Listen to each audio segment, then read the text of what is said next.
महाराष्ट्र हे पुरोगामी राज्य आहे असं विधान करण्याची सवय महाराष्ट्रातील बहुतांश नेत्यांना आहे।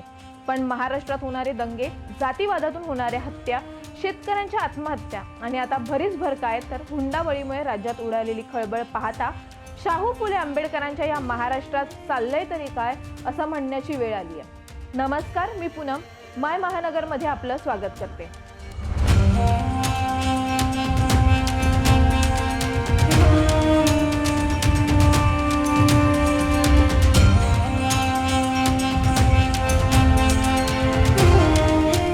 9 डिसेंबर 2024 ला बीड जिल्ह्यातील मस्साजोग गावचे सरपंच संतोष देशमुख यांची निर्घृणपणे हत्या करण्यात आली।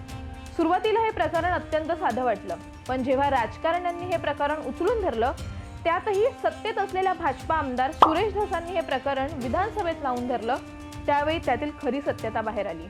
या प्रकरणात माजी मंत्री आणि अजित पवारांच्या राष्ट्रवादीचे नेते धनंजय मुंडे यांचे अत्यंत जवळचे सहकारी असलेले वाल्मिक कराड याचं नाव समोर आलं।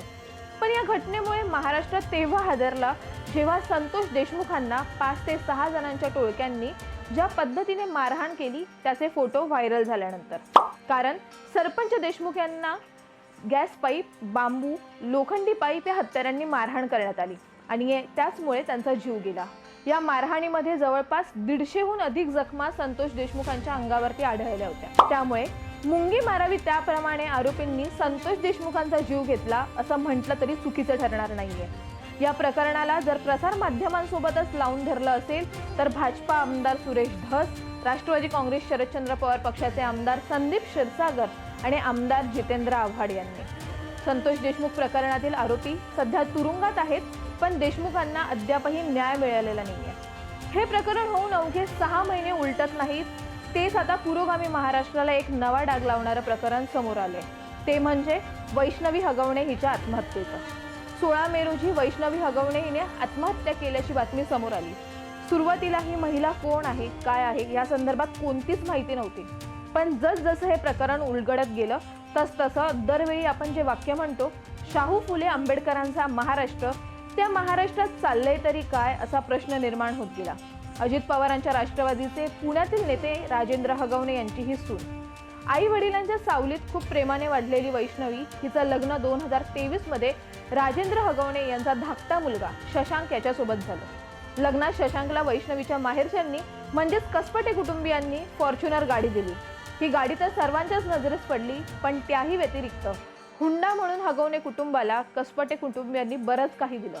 पण कसपटेंची संपत्ती नजरेत भरलेल्या हगवणे कुटुंबाला मात्र मिळालेलं सर्वच कमी पडू लागलं आणि त्यांनी वैष्णवीचा छळ सुरू केला। मुलगा झाल्यावर वैष्णवीला वाटलं वंशाला दिवा मिळालाय, किमान आता तरी छळ कमी होईल, पण तसं काहीच झालं नाही। कारण लहान लेकरू पदरी असूनही शशांक हगवणे आणि त्याच्या कुटुंबाने तिचा छळ सुरूच ठेवला। अखेरीस सहन करण्याच्या पलीकडे सर्व गोष्टी गेल्या आणि वैष्णवीने 16 मे रोजी गळफास घेऊन आपल्या आयुष्याचा शेवट केला। वैष्णवीच्या आत्महत्येनंतर तिची हत्या करण्यात आल्याचा आरोप कसपटे कुटुंबाने केला, ज्यानंतर वैष्णवीला न्याय देण्यासाठी महाराष्ट्रातील सर्वपक्षीय महिला नेत्या समोर आल्या। यामध्ये अजित पवारांच्याच राष्ट्रवादीच्या रुपाली ठोंबरे पाटील, शिवसेना उद्धव ठाकरे बाळासाहेब ठाकरे पक्षाच्या प्रवक्त्या सुषमा अंधारे, राष्ट्रवादी काँग्रेस शरदचंद्र पवार पक्षाच्या महिला प्रदेशाध्यक्ष रोहिणी खडसे, काँग्रेसच्या नेत्या यशोमती ठाकूर आणि सामाजिक कार्यकर्त्या अंजली दमनी आहेत। पण हे सर्व सुरू असतानाच या महिला नेत्यांनी राज्य महिला आयोगाच्या अध्यक्षा रुपाली चाकणकर यांच्या कार्यपद्धतीवर प्रश्न उपस्थित केला आणि या प्रकरणावरून वेगळंच राजकारण रंगलं।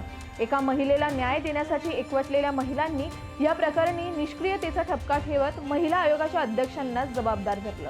त्यामुळे आधी माणुसकीला काळीमा फासेल अशा क्रूर पद्धतीने सरपंच संतोष देशमुख यांची करण्यात आलेली हत्या आणि या घटनेच्या 6 महिन्यातच हुंड्यासाठी सासरच्या जाचाला कंटाळून वैष्णवी हगवणेने केलेली आत्महत्या, बहुधा हत्याच। त्यामुळे या दोन्ही प्रकरणांमुळे शाहू फुले आंबेडकरांच्या महाराष्ट्रात माणसांची किंमत शून्य झाली आहे का असा प्रश्न निर्माण होत आहे।